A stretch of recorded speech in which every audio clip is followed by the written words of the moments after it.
pontinhos pretos no microscópio? Ah. É um pretozoário e uma Blackteria. Bom dia, esse menino. Bom dia, dona moça. Hoje nós estamos aqui para continuar a nossa série sobre o estudo das células. E para começar a nossa aula de hoje, vou mostrar para vocês uma imagem, que é essa imagem aqui, ó. Isso aqui, gente, é uma folha de grama que ela foi fotografada com um microscópio óptico aumentado em 200 vezes em uma técnica que chama autofluorescência. Mas vocês sabem como é que o microscópio ele foi inventado? Vocês sabem como esse aparelho que possibilita que a gente tenha essas imagens e possibilita que a gente veja coisas que a gente não vê a olho nu? Vocês sabem como ele foi inventado? Bom, a história do microscópio, ela data lá do século XII, do século XIII, mais ou menos, com o aperfeiçoamento da produção de vidro. Com o aperfeiçoamento dessas técnicas de produção de vidro, a gente começou a produzir um material com poucas impurezas e que possibilitava com que a gente usasse esse vidro com a finalidade de aumento. Essa aí foi a base da criação de lentes óticas. Isso é, né, aquelas lentes que elas podem ser com a finalidade de aumento. Aí, depois do aperfeiçoamento dessas técnicas e da produção dessas lentes, foram inventados os primeiros óculos. Acredita-se que o primeiro óculos ele tenha sido inventado lá em Veneza no século XIII. E com essas lentes que eram usadas para aumento, os Jensen, que eram pai e filho, Hans e Zacharias Jensen, mais ou menos em 1590, eles inventaram um microscópio, os primeiros microscópios. Agora, esse nome microscópio é atribuído a Johannes Farbe. Johannes Farbe era um colega de Galileu Galilei, eles foram colegas lá de academia, e ele inventou o nome microscópio baseando-se em duas palavras latinas, que é micro, que significa pequeno, e spoken, que significa olhar para. Aí, já lá em 1660, por aí, já no século 17, esse senhor aqui, o Robert Hooke, ele acoplou um conjunto óptico a esse microscópio, àquele microscópio que tinha sido inventado pelos Jensen, e aperfeiçoou esse invento. Com o passar dos anos, os microscópios eles foram aperfeiçoados, como a gente pode ver aqui na imagem, vários tipos de microscópio, e depois de algum tempo adicionou-se uma fonte de luz a esses microscópios. Hoje, os microscópios modernos eles são compostos basicamente pelas seguintes partes: uma fonte de luz, um condensador dessa luz, o material observado, as lentes objetivas e as lentes oculares. As lentes oculares são aquelas que ficam perto dos nossos olhos, é onde a gente se aproxima para enxergar. Já as lentes objetivas, elas são as lentes que ficam mais perto do objeto, ou seja, do material que a gente está estudando. Essa aqui é uma fotografia de um microscópio moderno, onde a gente vê aí as lentes oculares, objetivas, o condensador e a fonte de luz. Bom, esses microscópios modernos, eles têm uma variação grande de aumento, ou seja, a gente pode aumentar ou diminuir a imagem de acordo com a nossa preferência. E essa variação de aumento, ela vai ser de acordo com o aumento das lentes oculares e das lentes objetivas. Mas como é que isso é feito, né? Como é que esse aumento é feito? Então, o aumento final desse microscópio vai ser a multiplicação do aumento da lente ocular pelo aumento da lente objetiva. Aí, por exemplo, digamos que a gente tem uma lente ocular que aumente em 12 vezes e uma lente objetiva que aumente em 5 vezes. A gente vai ter um aumento final de 60 vezes. Só que esses microscópios modernos, eles aumentam muito mais do que 60 vezes, como a gente pode ver aqui nessa imagem. Aqui é uma folha de uma elódia, que é uma planta chamada elódia, aumentada em 40 vezes. Aqui em 100 vezes e aqui em 400 vezes. A verdade é que os microscópios ópticos, eles conseguem aumentar até 1.500 vezes, o que é bastante coisa.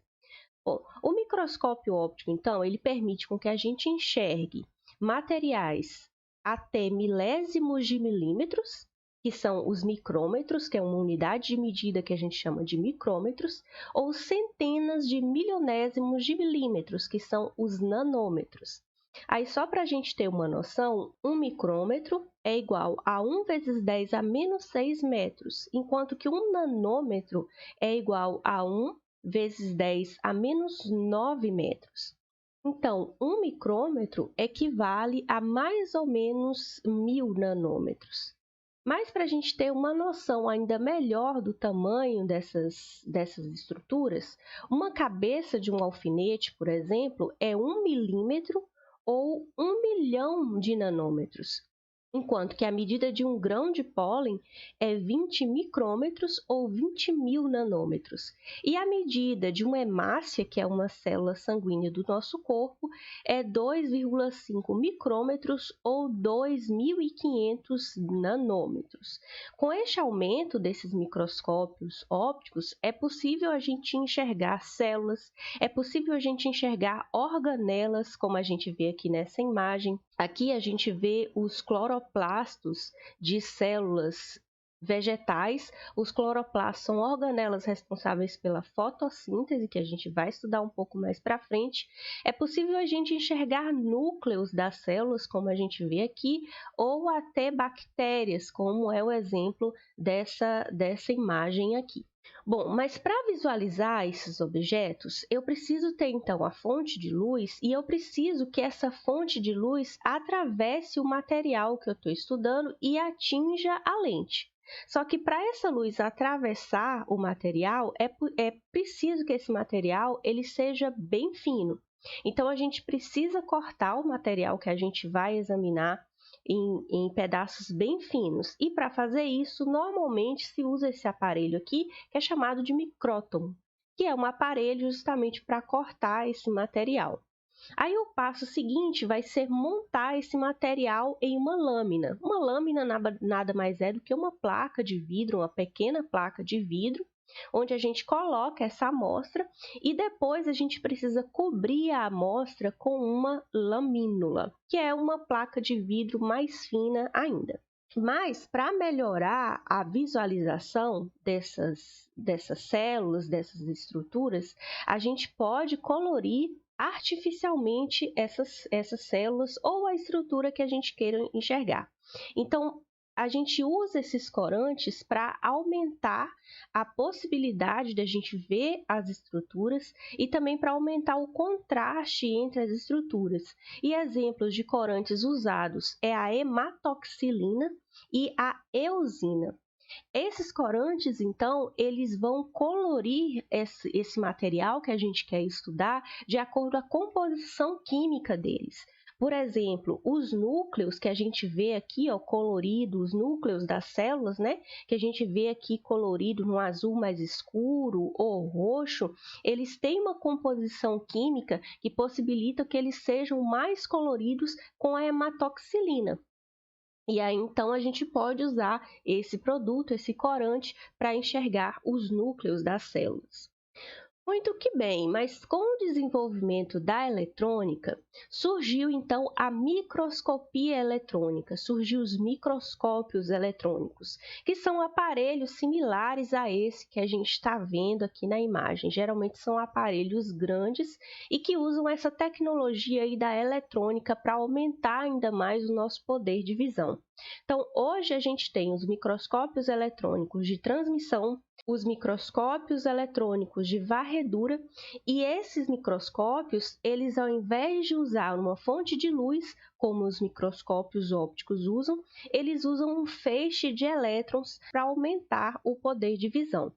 Então, ele permite ampliar muito o poder de observação. Só para a gente ter uma noção, como eu falei lá anteriormente, um microscópio óptico ele aumenta até 1.500 vezes. enquanto um microscópio eletrônico pode aumentar até 300.000 vezes ou mais. E aqui ó, comparações de fotos feitas com microscópios eletrônicos e com microscópios ópticos. Esse aqui ó, é uma foto feita, é uma micrografia, né, uma fotomicrografia feita com microscópio óptico. Já essa aqui é uma fotomicrografia feita com microscópio eletrônico de transmissão, enquanto esse aqui é uma foto feita com microscopia eletrônica de varredura, para a gente ver o poder de resolução desses microscópios. Então, eles permitem com que a gente faça imagens tridimensionais, com que a gente tenha essa visualização tridimensional, o que permitiu com que a gente descobrisse novas organelas, novas estruturas nas células. E com base nisso, com base nessas novas observações, inclusive algumas ideias da biologia celular foram reformuladas.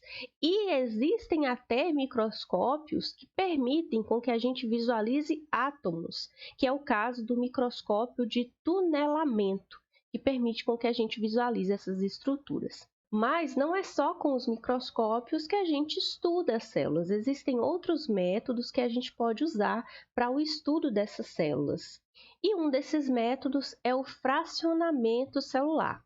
Porque o que acontece? As células eucarióticas, elas têm várias organelas, têm vários tipos de organelas, que são estruturas membranosas que ficam aqui dentro dessas células e que realizam várias funções. Essas organelas, então, elas podem ser estudadas com fracionamento celular, porque elas têm densidades diferentes. Aí, o que acontece? A gente pega essas células, vai colocar essas células em um aparelho que vai realizar a homogeneização e vai fazer, então, esse resultado aqui. Esse resultado ele vai ser centrifugado em uma máquina que a gente chama de centrífuga e as organelas elas vão depositando no fundo desse tubo aqui de acordo com o tempo de centrifugação. Por exemplo, a gente sabe que as mitocôndrias e os cloroplastos são os que primeiro depositam aqui no fundo quando a gente faz esse processo de centrifugação. Então, as mitocôndrias e os cloroplastos depositam aqui, a gente pega esse sobrenadante aqui, coloca em outro tubo, e aí vai estudar o que depositou aqui, que a gente já sabe que são mitocôndrias e cloroplastos. E assim a gente vai realizando o processo com o restante que sobrou, até ficar no fundo só os núcleos, que são os que depositam por último. Um outro método de estudar as células é os imunoensaios e a citoquímica. Nesse caso, a gente vai usar anticorpos e colorações especiais para estudar as células. Mas como é que isso é feito? Acontece que existem certas moléculas que, quando injetadas em cobaias, vão desencadear a produção de anticorpos. E essas moléculas que desencadeiam a produção de anticorpos são chamadas de antígenos. Aqui, então, eu tenho os meus antígenos. Só que esses anticorpos que são produzidos a partir da introdução desses antígenos, eles são específicos para esses antígenos, ou seja, eles só reconhecem esses antígenos. Então, eles podem ser usados para o reconhecimento desses antígenos, os anticorpos sendo usados para o reconhecimento desses antígenos. No caso de células cancerígenas, por exemplo, elas produzem um tipo de antígeno muito específico. Então, a gente pode pegar esses anticorpos com colorações especiais, injetar esses anticorpos no tecido que a gente pretende estudar, e esses anticorpos eles vão se ligar especificamente às células cancerígenas, que estão produzindo aquele antígeno que é específico para aquele anticorpo. Então, a gente consegue visualizar melhor essas células, porque os anticorpos estão se ligando especificamente a essas células cancerígenas que produzem aquele antígeno. Nessas duas fotomicrografias aqui, olha, a gente consegue ver essas células, elas estão coradas numa numa tonalidade assim de roxo, talvez azul mais escuro, a partir dessa técnica com os anticorpos. E aí, para finalizar, vamos ver um exercício que é uma questão lá da Universidade Estadual de Montes Claros, caiu em 2007 essa questão aqui. Na natureza, existem elementos e seres vivos de diferentes dimensões. A figura abaixo ilustra a dimensão de alguns componentes da vida na Terra. Analise-a. Então, a gente está vendo aqui, né, um ser humano na dimensão de metros. Estamos vendo aqui umas células na dimensão ali de micrômetros. Estamos vendo aqui uma organela na dimensão de micrômetros ainda e outras estruturas aqui na dimensão de nanômetros. Aí ele vem perguntando, de acordo com a figura e o assunto abordado, analise as afirmativas a seguir e assinale a alternativa correta. Vamos ver aqui então. 2 representa micro-organismos visualizados exclusivamente com microscopia óptica. 2, então, está aqui, que é essa faixa aqui de dimensão, que é esse aqui destacado em azul. Então, isso aqui, gente, ele vai ser visualizado exclusivamente com microscopia óptica. Será que a microscopia eletrônica não é capaz de ver isso aqui? Acredito que sim, né? Então, essa letra A aqui, não, porque o microscópio eletrônico pode ver. 1 representa a microscopia eletrônica. Olha só que essa aqui é a dimensão de 1, o que 1 pode enxergar que está destacado aqui em roxo. Como ele não falou que é exclusivamente da microscopia eletrônica, só falou que representa a microscopia eletrônica, pode ser que seja essa daqui. Mas vamos ver as outras. As proporções entre vírus e bactérias são muito semelhantes? Essa letra C aqui, a gente não consegue analisar ela porque a gente não sabe o que é vírus, o que é bactéria aqui. Ele não indicou na questão o que é vírus, o que é bactéria. Eu acredito que provavelmente isso aqui seja uma bactéria e isso aqui seja um vírus, mas ele não deixou isso claro. Então, provavelmente essa letra C também não é. E aí, por último, a letra D, a estrutura de uma mitocôndria é 10 vezes maior que a de uma proteína. Olha, a mitocôndria está aqui, ó. A mitocôndria é essa estrutura aqui, que é uma organela de células eucarióticas, que ela é responsável pela respiração celular. Então, ele está falando que essa mitocôndria ela é 10 vezes maior do que uma proteína. De novo, ele não destaca para a gente aqui o que é uma proteína, mas eu acredito que seja essa estrutura aqui em roxo. E essa estrutura aqui em roxo, ela está mais ou menos na faixa de 10 nanômetros, enquanto a mitocôndria está aqui na faixa de 1 micrômetro. E ele está falando que é 10 vezes. Olha só, se eu sei que um micrômetro é igual a 1000 nanômetros, vamos lá. 1 micrômetro é mais ou menos 1000 nanômetros, certo? Se a mitocôndria ela é 1 micrômetro e a proteína ela é 10 nanômetros, ela não pode ser só 10 vezes maior do que a proteína. Ela é pelo menos 100 vezes maior do que a proteína. Então, também não é essa letra D. Então, ficamos com a letra B de bola. Então é isso, essa foi a nossa aula sobre microscopia. Lembrando que essa é só uma aula de noções gerais sobre microscopia, tem muito mais coisas que a gente poderia falar, mas eu acredito que isso aqui dá uma noção geral, uma base para a gente seguir em frente, tá bom? Espero que tenha ajudado vocês e até a próxima!